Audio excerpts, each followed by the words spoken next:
Ramai yang tanya saya, emas daripada akaun emas Gap yang kita simpan dalam aplikasi Public Gold tu, boleh ke kalau kita tak nak keluarkan dalam bentuk fizikal yang sama macam saya pegang sekarang ni?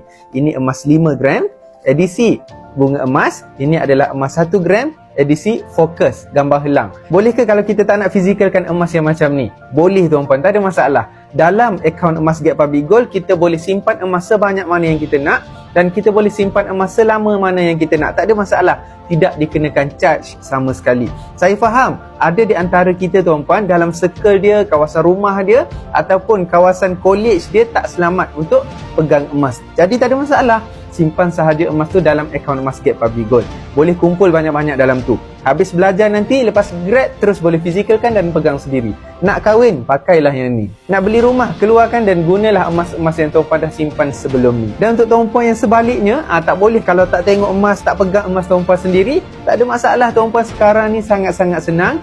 Founder Public Gold sendiri yang tetapkan tuan-puan yang mana kita dah tak perlu tinggal emas baki 1 gram at least dalam akaun emas Public Gold. Bermaksud, kalau tuan-puan ada 10 gram emas dalam aplikasi dalam akaun emas Gap, kesemuanya tuan-puan boleh keluarkan secara fizikal dan pegang sendiri. Jadi sangat-sangat senang kita nak menabung emas dengan Public Gold sekarang. Jadi tak perlu risau. Tuan-puan yang nak pegang sendiri, silakan pegang sendiri. Ataupun tuan-puan yang takut nak pegang sendiri, tak ada masalah, letak sahaja dalam akaun emas Gap Public Gold. Perkongsian yang santai. Tapi sampai, teruskan follow saya.